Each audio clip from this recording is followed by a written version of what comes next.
வணக்கம். அமித்ஷாவின் மெகா திட்டம். அலரும் ஸ்டாலின் எத்தனை பேரை தட்டி தூக்க போகிறாங்கன்னு தெரியல. அமித்ஷாவுடைய திட்டம் என்ன என்பதை பற்றி விரிவாக பேசலாம். ஆனால் அதற்கு முன்பாக இந்த விவசாயியுடைய யூடியூப் சேனலை இது வரைக்கும் நீங்கள் சப்ஸ்கிரைப் பண்ணலைன்னா சப்ஸ்கிரைப் பண்ணிக்கிட்டு சப்போர்ட் பண்ணுங்கள். இந்த அமித்ஷாவினுடைய மெகா பிளானும் எத்தனை பேரை தட்டி தூக்க போகிறாங்களோன்னு தெரியலேன்னு சொல்லிட்டு அலறாரு இல்லையா நம்ம முதலமைச்சர் ஸ்டாலின் அவர்கள். அதை பற்றி பார்க்கறதுக்கு முன்பாக இன்னைக்கு மோடி அவர்களை பொறுத்த வரைக்கும் மதுரைக்கு வராரு இல்லைங்களா, பொதுக்கூட்டத்தில் கலந்து கொள்ள போகிறாரு இல்லைங்களா. ஸோ அங்கே போடப்பட்டிருக்கக்கூடிய அந்த மேடையில் இருந்த பெரியார் படத்தை நீக்கி போட்டாங்களாம். உடனடியாக அதை ஒரு சர்ச்சையாக மாற்றிட்டாங்க. மாணிக்கம் தாக்கூர், அப்புறம் திமுக இருக்கக்கூடிய ராஜீவ்காந்தி, திமுக இருக்கிற அத்தனை பேருமே பெரியார் படத்தை எதற்காக பாஜக சொல்லி நீங்கள் நீக்கினீங்க? இது அதிமுகவா இல்லை அமித்ஷா திமுகவா இல்லை அடிமைகள் முன்னேற்ற கழகமா? என்ன சொல்ல வரீங்க? பெரியார் உங்கள் கொள்கை தலைவர், அந்த வழி வந்தவங்க. பெரியாருடைய படத்தை மாநாட்டு திடலில் இருந்ததை ஏன் நீக்கினீங்க சொல்லுங்க அப்படின்னு சொல்லிட்டு கேட்குறாங்க. பாஜகவுடைய அழுத்தத்துக்கு நீங்கள் பணிந்தீர்களா அப்படின்னு கேட்குறாங்க. இதை கேட்குறது யாரு? வெள்ளை கொடை வேந்தர்னு சொல்லுவாங்க இல்லையா, நம்ம ஸ்டாலின் ஐயா குரூப் தான் கேட்குது.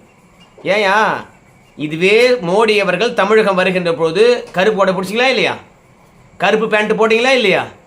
ஆனால் மோடி அவர்கள் மீண்டும் பிரதமராகவே தமிழகத்துக்கு வருகின்றார். அப்பொழுது முதலமைச்சராக இருக்கின்றார் ஸ்டாலின். அப்போ காக்கி பேண்ட் போட்டிங்க, கருப்பு பேண்ட் போடல. ரெண்டாவது கருப்பு கொடை பிடிக்காம வெள்ளை கொடை பிடிச்சிங்க. அது மட்டும் இல்லை, எத்தனையோ நிகழ்வுகளுக்கு நம்முடைய மோடி அவர்களை முதலமைச்சர்கள் அழைத்தார். அவங்க மகன் கூட அழைத்தாங்க. ஸோ இத்தனை பேர் அழைத்து அரசு நிகழ்ச்சியை நடத்தினாங்க. அது மட்டும் இல்லை, அவங்க தந்தையாருடைய நாணயத்தை வெளியிட்டாங்க. அப்போதெல்லாம் விழா மேடை என்பது ரொம்ப பெருசாக போட்டிருந்தாங்க. அந்த மேடைகளில் பார்க்கும்போது எந்த இடத்துலையும் பெரியார் படம் இல்லை, அண்ணா படம் இல்லை. ஒரு பக்கம் கலைஞர், ஒரு பக்கம் ஸ்டாலின், இன்னொரு பக்கம் துட்டு. அது மட்டும் இல்லை, எந்த விழாவுக்கு அழைத்திருந்தாலும் சரி அந்த விழாவில் கலைஞரும் ஸ்டாலின் மட்டும்தான் இருந்தாங்க, அண்ணா கூட கிடையாது. அண்ணா படம் போட்டா திட்டுவாங்களா? ஏப்பா அதெல்லாம் அரசு நிகழ்ச்சிப்பா அப்படின்னு நீங்கள் சொல்லுவீங்க. நான் அரசு நிகழ்ச்சியினுடைய மேடையில் அண்ணா படம் போடலன்னா பிரச்சனை இல்லை, பெரியார் படம் போடலன்னா பிரச்சனை இல்லை. ஆனால் வரும் வழி எங்கும் பெரியார் படத்தை நடலாம் இல்லையா, இல்லை அண்ணா படத்தை நடலாம் இல்லையா? இல்லை ஒரு பக்கம் பெரியார், ஒரு பக்கம் கலைஞர், ஒரு பக்கம் அண்ணா, ஒரு பக்கம் ஸ்டாலின், இந்த மாதிரி படங்களை, இந்த மாதிரி பேனர்களை வைக்கலாம் இல்லையா? அன்னைக்கு என்ன அண்ணாவும் இல்லை பெரியாரும் இல்லை, ஒரு பக்கம் ஸ்டாலின், இன்னொரு பக்கம் கலைஞர். அது மட்டும் இல்லை, பல விளையாட்டு போட்டிகளை தொடங்க வைக்க வராரு. நேரடியாக போய் கூப்பிட்டது உதயநிதி ஸ்டாலின் தான். ஆனால் அவங்க குடும்ப படம் மட்டும்தான் பேனரில் இருந்தது, மோடி படம் கூட இல்லை. அந்த தருணத்தில் பிஜேபிக்காரங்க போயிட்டு மோடி படத்தை ஒட்டினாங்க, அவங்கெல்லாம் கூட கைது பண்ணாங்க. ஸோ அந்த அளவுக்கு மோடிக்கு பயந்துட்டு பெரியார் படத்தையே வெளியே காட்டாமல் மறைச்சி வச்சிருந்தவங்க இவங்க. அது மட்டும் இல்லை, ஏதோ டாஸ்மார்க் ஊழலாம் திடீர்னு ஈடி ஆனது டாஸ்மார்க் நிறுவனத்தில் சோதனை நடத்தி தான் அந்த தருணத்தில் நம்ம உதயநிதி ஸ்டாலின் அவர்களை கைது பண்ணுற மாதிரியான ஒரு நிலையம். உடனே முதலமைச்சரை பொறுத்த வரைக்கும் 3 ஆண்டு காலம் நீத்தி ஆயோக் கூட்டத்துக்கு போல. ஆனால் முதல்வர் திடீர்னு அந்த வருஷம் போனார், இந்த வருஷம் போனாருங்களா? ஏன் போல, எதுக்கு போல? இந்த மாதிரி ஆட்கள் பார்த்தீங்கன்னா அதிமுகவினரை பார்த்து, ஏப்பா பாஜகவுக்கு அடிப்படைஞ்சிட்டீங்களா, அவங்க சொல் பேச்சு கேட்டு தான் நடக்கிறீங்களா, உங்களுக்கு சுய புத்தி இல்லையா? இதில் நம்முடைய திருமாவளவன் அவர்கள், ஏப்பா பெரியார் படத்தை தான் எடுத்துட்டாங்க, அண்ணா படம் இருக்கிற மாதிரி பார்த்துக்குங்க, எம்ஜிஆர் படம் இருக்கிற மாதிரி பார்த்துக்குங்க, ஜெயலலிதா படம் இருக்கிற மாதிரி பார்த்துக்குங்க அப்படின்னு சொல்றாரு. பாஜக அதிமுகவை விழுங்க முடியாது என்று திருமாவளவன் அவர்கள் திருவாய் மலர்ந்திருக்கின்றார். அதுவே பெரிய விஷயம்தான். ஆனால் பெரியார் படம் நீக்கப்பட்டது என்பது தொடர்பாக திருமாவளவன் எல்லாருமே குதிக்கிறாங்க. இந்த புகைப்படத்தை பாருங்க. இந்த புகைப்படம் எந்த அளவுக்கு மோடியுடன் நெருக்கமாக இருக்குது கலைஞர் குடும்பம் அப்படின்றத பாருங்க. ஸோ இப்படியெல்லாம் நெருக்கமாக இருக்கின்ற பொழுதும், மோடி அவர்கள் வரவேற்கின்ற பொழுதும், வாழ்த்துக்கள் தெரிவிக்கின்ற பொழுதும் பெரியார் படமும் அண்ணா படமும் இல்லையே அப்படின்னு நீங்களாம் கேட்டீங்களா? உங்களுக்கு எதையாவது வச்சு அரசியல் பண்ணணும், எதையாவது வச்சு திசை திருப்ப வேணும், அதிமுக அடிமையாக இருக்கிறது அப்படின்னு சொல்லணும். வெற்றி பெற்றார்கள் கூட பாஜக கிட்ட கொடுத்துட்டு அடிமையாக தான் இருப்பாங்க, டெல்லியிலிருந்து ஆட்சி நடத்துவாங்க அப்படின்னு அவதூறு பரப்பணும். அதை தாண்டி வேற ஒரு குறிக்கோள் உங்களுக்கு கிடையாது. உண்மையாகவே பெரியார் படம் இல்லை என்று இவங்களாம் வருத்தப்படவே இல்லை. தமிழகத்தில் நடக்கக்கூடிய விரும்பத்தகாத நிகழ்வுகளை திசை திருப்ப வேண்டும். அதுக்கு இந்த மாதிரி விஷயங்கள்லாம் கையில் எடுத்துக்கிட்டு இருக்கிறாங்க. இந்த காங்கிரஸும் திமுகவும் என்ன கொள்கையின் அடிப்படையில் சேர்ந்தாங்கன்னு தெரியல. ஏன்னா நேற்று உங்கள் எல்லாருக்குமே தெரியும், கிரீஷ் ஷோடங்கரவர்களும் செல்வப்பிறந்தவர்களும் இன்னொரு 3 பேரும் திமுகவுடைய தொகுதி பங்கிட்டு குழு இடத்துல பேச்சுவார்த்தை நடத்த போனாங்க. அப்படி பேச்சுவார்த்தை நடத்த போகின்ற தருணத்தில் பேச்சுவார்த்தையானது ரொம்ப நேரம் இழுத்தது. அங்கே நடந்த பேச்சுவார்த்தையில் கிரீஷ் ஷோடிங்கிறவர்களுக்கு பார்த்தீங்கன்னா எந்த விதத்திலும் உடன்பாடே கிடையாது. திடீர்னு கிரீஷ் ஷோடிங்கிறவர்களை பொறுத்த வரைக்கும் செல்வப்பிறந்தவர்களே நீங்கள் பேசிட்டு வாங்க, நான் போகிறேன் அப்படின்னு சொல்லிட்டு அவர் எழுந்து வந்துட்டார் பாதியிலே. அப்போ டிஆர் பாலு எல்லாம் கிரீஷ் ஷோடிங்கிறவர்களை இருக்க சொல்லுங்க, முதலமைச்சர் வருகின்றார், பார்த்துட்டு போகலாம், அவர் என்ன உறுதியளிக்கிறார் என்ற விஷயத்தை கேட்டுட்டு போட்டோம் அப்படின்னு சொன்னாங்க. ஆனால் முதலமைச்சரையும் சந்திக்கவில்லை, முழு ஆலோசனை கூட்டத்திலும் கிரீஷ் ஷோடிங்கிறவர்கள் கலந்து கொள்ளவே இல்லை. ஸோ இது சமூக வலைதளத்திலும் சரி, மெயின்ஸ்ட்ரீம் மீடியாவிலும் சரி அதிகமான விமர்சனங்களை கலப்பியிருக்கிறது. திமுகவுக்கும் காங்கிரசுக்கும் இடையில லடாய் தவேகாவை நோக்கி போகின்றார்கள். தமிழ்நாடு தேர்தல் பொறுப்பாளராக இருக்கக்கூடிய கிரீஷ் ஷோடிங்கிறவர்கள் பாதியிலே வெளியேறினாரு. முதலமைச்சருக்கு எந்த விதமான மரியாதையும் கொடுக்கல. முதலமைச்சர் சந்திக்க போகின்றார் என்று சொன்ன பிறகு கூட சந்திக்காமல் வெளியேறி டெல்லிக்கு சென்றார். என்ன சுயமரியாதை இல்லாத ஒரு கூட்டணி அப்படிலாம் விமர்சனங்கள் எழுந்திருக்குது. ஸோ இதையெல்லாம் மறைக்கணும். தேர்தல் நெருக்கத்தில் ஏகப்பட்ட அமைப்புகளும், ஏகப்பட்ட அரசு ஊழியர்களும், ஏகப்பட்ட விவசாயிகளும், ஏகப்பட்ட பெண்களும் பல கிராமங்களிலும் பயங்கர போராட்டம். திமுக ஆட்சி பற்றி கழுவி கழுவி ஊத்துனாங்க. ஸோ இதெல்லாம் மறக்கடிக்க வேண்டும் என்றால் காங்கிரசுக்கும் திமுகவுக்கும் இடையில தொகுதி பங்கீடில் சிக்கல், தவேகாவுக்கு போக போறாங்க அப்படின்னு உருட்டிக்கிட்டே இருந்தாங்க. அனுதினமும் கஞ்சா பிடிப்பிடுகிறது. இளம் பெண்கள் பாலியல் வன்புணர்வுகள். ஏன் நாம நேத்தே பேசியிருந்தோம், 2 வயது குழந்தைக்கு திமுகவினுடைய இளைஞரணியின் ஒன்றிய அமைப்பாளர் பாத்தீங்கன்னா தொல்லை கொடுத்து அந்த குழந்தைய கொன்னே போட்டிருக்கான். ஸோ இந்த மாதிரி அசம்பாவிதங்கள் நடக்கிறது. எல்லா துன்பத்துக்கும் காரணம் திமுக காரன் தான் அப்படின்னு அனுதினமும் லிஸ்ட் வருது.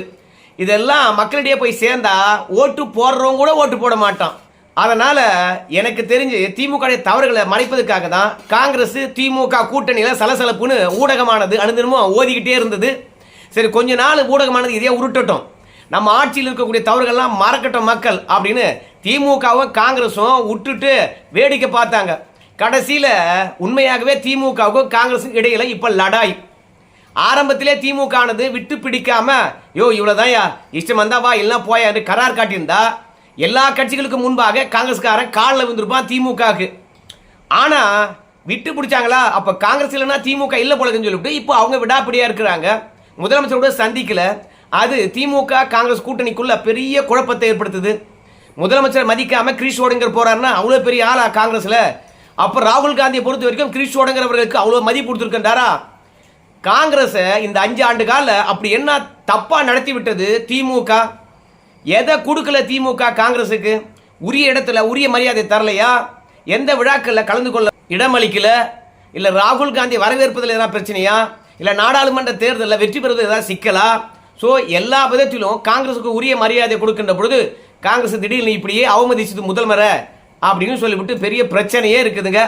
ஸோ இதெல்லாம் மறைக்கிறதுக்காக தான் பெரியார் படத்தை எடுத்துட்டீங்களா அப்படின்னு அனுதினமும் பார்த்தீங்கன்னா இன்னைக்கு பெரிய சர்ச்சை ஆக்கிட்டு இருக்காங்க. ஸோ இது திராவிட கட்சி அல்ல, அமித்ஷா கட்சி அப்படின்னு உருட்டிக்கிட்டு இருக்காங்க.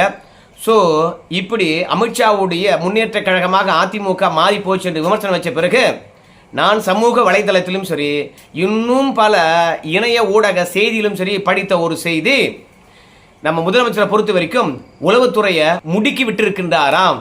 எதுக்கு அப்படின்னு பார்க்கும்பொழுது திமுகவை பொறுத்த வரைக்கும் ஒரு 165 பேரை வேட்பாளராக தேர்ந்தெடுத்திருக்கிறாங்க.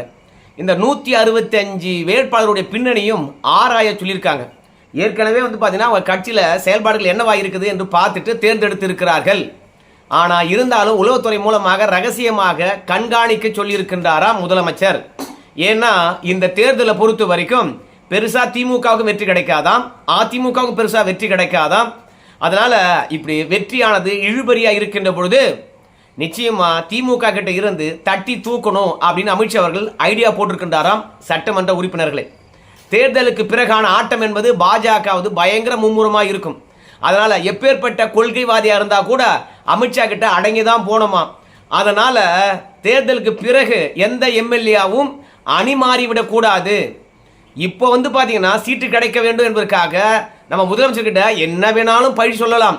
ஆனால் வெற்றி பெற்று விட்ட பிறகு அப்புறம் சோழி முடிஞ்சு போயிடும். அது மட்டும் இல்ல, அதிமுக தான் ஆட்சி அமைக்கும். அதற்கான எம்எல்ஏவை தான் வந்து பார்த்தா திமுக வந்து தட்டி தூக்குவாங்க. அதனால சபாநாயகர்கிட்ட சொல்லி நாம கட்சி தாவல் தடை சட்டத்தின் மூலமாக அவங்கள பதவியை விட்டு நீக்கிடலாம், எம்எல்ஏ பதவியை பறிச்சிடலாம் அப்படின்னா கூட முடியாது. ஏன்னா சபாநாயகருடைய உத்தரவுல வந்து பார்த்தீங்கன்னா நீதிமன்றங்கள் கூட தலையிடாது. அதனால முதல்லயே போடும்போது வேட்பாளரை நல்ல வேட்பாளராக போட்டுடணும், கட்சிக்கு விசுவாசமாக இருக்கக்கூடியவங்கள போட்டுடணும் அப்படின்னு சொல்லிவிட்டு இப்போ முதல் கட்டமாக தேர்ந்தெடுத்திருக்கக்கூடிய 165 வேட்பாளர் பட்டியலில் எவன் கட்சி விசுவாசமாக இருக்கக்கூடியவன் அப்படின்னு சொல்லிட்டு உளவுத்துறை மூலமாக அலசி ஆராய்ந்திருக்கின்றார்களாம். அது மட்டும் இல்லை, நம்ம சபரீசன் அவர்களுக்கும் முதல்வர் அவர்களுக்கும் இடையிலே கூட இப்போ மனக்கசப்பு ஏற்பட்டிருக்கிறதாம். பல பரிமாற்றங்கள். என்ன பரிமாற்றம் என்று உங்களுக்கு தெரியும். பணம் தானப்பா, வேட்பாளராக போறியா இவ்வளோ கொடு அப்படின்னு கை நிறைய சபரீசன் வாங்கி குவிப்பதாக ஒரு செய்தி. சபரீசன் குவிக்கிறாரா இல்லை சபரீசன் பேரை சொல்லி இடைத்தரகர்கள் குவிக்கிறாங்களோ என்னவோ தெரியல. ஆனால் வேட்பாளர் தேர்வில் பணம் விளையாடுது அப்படின்ற செய்தி முதல்வருக்கு போயிருக்குது. இது சபரீசன் தான் செய்கிறான் அப்படின்ற ஒரு செய்தியும் முதல்வருக்கு போயிருக்குது.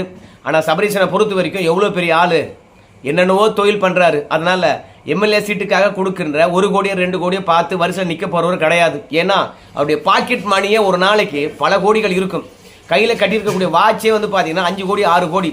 அதனால் வேட்பாளர்கிட்டலாம் வந்து பார்த்தீங்கன்னா பணம் வாங்கி அவர் பொழப்பு நடத்துகிற மாதிரி கிடையாது. ஆனால் சபரீசனுடன் நெருக்கமாக இருக்கிறவங்க வேட்பாளர் ஆக்குறேன் அப்படின்னு சொல்லிட்டு சுருட்டுகின்ற கதையானது முதல்வர்கிட்ட போயிருக்கிறதா. ஸோ இது கட்சிக்கும் கெட்ட பேர், சபரீசன் மேலேயும் இது கெட்ட பேர் ஆகிடும். அதனால் சபரீசனை கூப்பிட்டு ஏயா உன் பேரை சொல்லி எவன் கொள்ளை அடிக்கிறான் பாரு அவனை கூட்டுனுவா அப்படின்னு சொல்லிட்டு அந்த கொள்ளை அடிக்கிறவங்கெல்லாம் லிஸ்ட்டு போட்டு வச்சுருக்கின்றாராம். தேர்தல் முடிஞ்ச பிறகு அவங்கெல்லாம் கவனிக்க போகிறாங்க. ஒருவேளை பணம் கொடுத்து வேட்பாளராக வந்து முதலமைச்சர்கிட்ட நம்ம சபரீசனை ரெக்கமெண்ட் பண்ணி சீட்டு வாங்கி கொடுத்துட்டாங்கன்னு வச்சுங்களேன், அவங்கெல்லாம் ஜெயிச்ச பிறகு பாஜக கொடுக்குற பணத்துக்கும் இல்லை பாஜக கொடுக்குற டார்ச்சருக்கும் பாஜக பின்னாடி போயிட்டாங்கன்னா, அதனால் வேட்பாளரை பொறுத்த வரைக்கும் நானே தேர்ந்தெடுத்துக்கிறேன்பா, எந்த விதத்திலும் சரி நீ தலையிடாத அப்படின்னு சபரீசனை சொல்லியிருக்கின்றாராம். அதனால் தேர்தலுக்கு பிறகான ஆட்டத்தில் பாஜக எத்தனை பேரை தட்டி தூக்க போகுதுன்னு தெரியல. ஸோ உளவுத்துறை மூலமாக கண்காணித்து கொண்டு வருகின்றாராம். இந்த செய்தியும் இணையத்தில் ஓடிக்கிட்டு தான் இருக்கிறது. பல இணைய செய்தி தளங்கள் வந்து பார்த்தீங்கன்னா பிரதானமாக இந்த செய்தியை பேசிட்டு இருந்தாங்க. ஸோ திமுக காரன் தான் என்னவோ கொள்கை குன்று மாதிரியும் அந்த கொள்கைக்காக வாழ்ந்த மாதிரியும் கொள்கையினாலேயே வந்து பார்த்தீங்கன்னா இன்னைக்கு தமிழ்நாட்டை திரித்திருப்பது போலவும் பேசுகிறான். கொள்கை பேசுகிறோம் அத்தனை பேரும் வந்து பார்த்தீங்கன்னா இன்னைக்கு கோட்டீஸ்வரனாக இருக்கிறான். எப்படா கொள்கை பேசணும் கோட்டீஸ்வரனாக இருக்கிறான் அப்படின்னு பார்த்தா கை சுத்தம் கிடையாது, கால் சுத்தம் கிடையாது, வாய் சுத்தம் கிடையாது. மொத்தத்தில் மக்கள் செல்வாக்கை பயன்படுத்தி கொள்ளடிச்சு தான் மிச்சம். ஆற்று மணலை அள்ளனான், மலைகளை உடைச்சான், மதுவை வித்தான், சிம்பிளாக வாரி குவித்தான். ஆனால் சாதியும் ஒழிக்கல, சமதர்மத்தையும் கொண்டு வரல, பொதுவுடைமையும் பரப்பல. மொத்தத்தில் மக்களை கொள்கை பேசி ஏமாத்தம் தான் மிச்சம். அதனால் பெரியாரை இவங்க நிஜமாவே நேசிக்கிறாங்களா அப்படின்னு கேட்டிங்கன்னா, இந்த பெரியாரை பொறுத்த வரைக்கும் அவர் உயிரோடு இருக்கும்போது என்ன வேலை பார்த்தான்னு நமக்கு தெரியாது. ஆனால் மதம் மாற்றுகின்றவர்களுக்கு உறுதுணையாக இருந்தார் பெரியார். ஒரு மதத்தை மட்டுமே வந்து கீழ்த்தரமாக பேசினார். ஸோ அதனால் பெரியாரை பொறுத்த வரைக்கும் இன்னைக்கு மத சார்பற்றவர்கள் என்று காட்டுவதற்கும் சிறுபான்மை மக்களை வந்து பார்த்தா குளிர்விப்பதற்காகவும் பெரியாரை பிடிச்சிட்டு இவங்க தொங்குறாங்க.